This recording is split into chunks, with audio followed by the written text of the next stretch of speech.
cool hand Luke, the quarterback of the winning team, or the guy with the right kind of punchlines everybody wants to be. I never was that lucky old cuss with a straight flush in his hand. Oh, but with you, I am. I ain't no Patrick Swayze. My old boots never danced on air, never walked with a swag looking sharp as a tack, lit up like Times Square. Who's that guy with a big old smile as wide as the Rio Grande?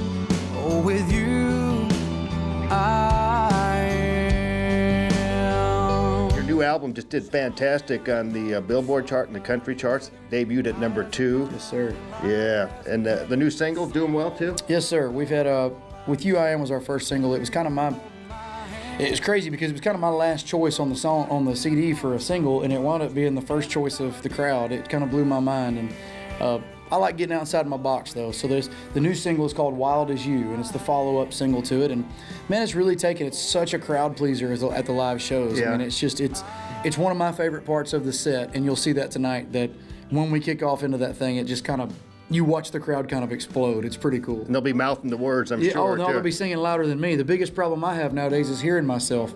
And it's not because I'm going deaf, it's because our crowds are so loud that every night we're trying to figure out how to get my voice louder than that in my ears. And what a cool problem to have. New album's called Gotta Be Me, and you started way back when you were about 12 years old, I think, did you? Yeah, I've been playing for a while. It's been a lifelong affair. Well, you've got a great legacy already, and you're still a young guy. And what does it feel like to have Mark Chestnut open for you? I'm just glad he did it. You know, we've played some shows with guys like Mark and Tracy Bird, and man, what an honor it is. But the cool thing for me is, you know, these kids, and I'm 30 years old, but I say these kids that are, you know, from 16 to 18 years old up to 21, they call what I play real country music, or it's traditional country music. Right. It's really not that much different than the 80s and 90s era of country. There's just a little bit of rock and roll mixed in with mine. And I think that's the kind of the Chris Ledoux, the wild, kind of rowdy cowboy type thing, the Garth Brooks influence there. But I love watching kids that go early to the show and they see Tracy Bird and Mark Chestnut, and they know every word to every song. Sure. Every one of them. They just didn't know they did. Yeah. And it's kind of a really, really cool way to me to honor those guys and tip my hat and say thank you. And this is Concerts for the Coast. Yeah, I was hoping you'd ask about that. This is a great cause here, and the money tonight is going to hurricane relief. It is, and 100% of it. So this was when we played at Wolf Pen Creek Amphitheater in College Station. It was the week of Hurricane Harvey, and we had to move the show. Yeah. Once we had done that, my wife and I had spent some time working in some storm shelters and some places for the evacuees, taking supplies and distributing supplies and stuff. But you don't really feel like you're doing enough.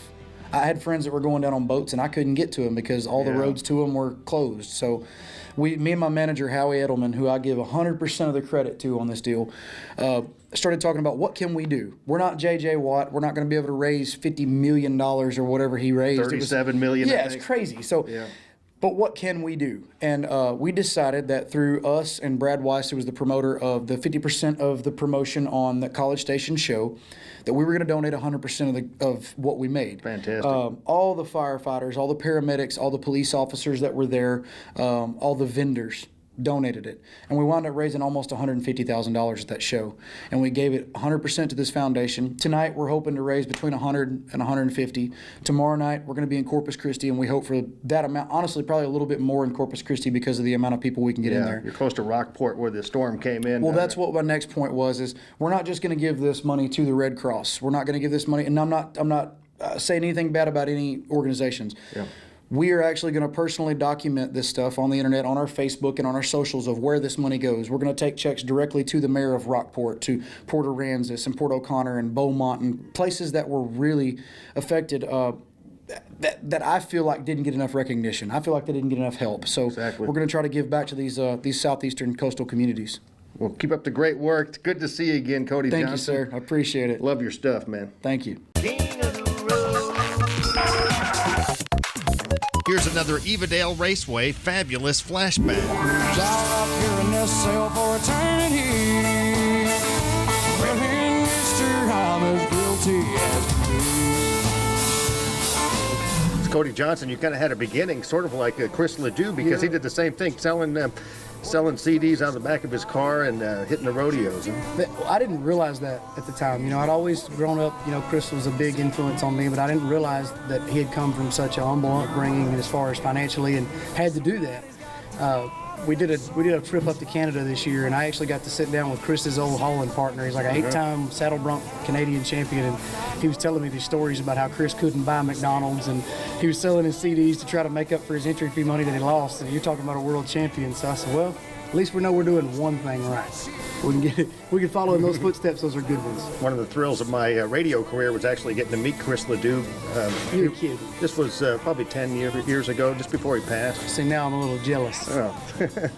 Well, there's nothing to be jealous of. I was in a kind of a cattle call, you know, like they do at the backstage areas. But another cool thing is you were actually a prison guard, weren't you? For the Huntsville prison?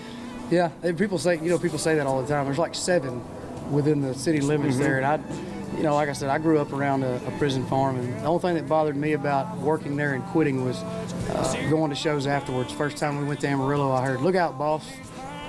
Turned around, and it was 2 guys that had worked for me in the field. Woman, she won't cheat again on me. Say, brother, I've been down and I've been out, and I know how it feels. King of the Road.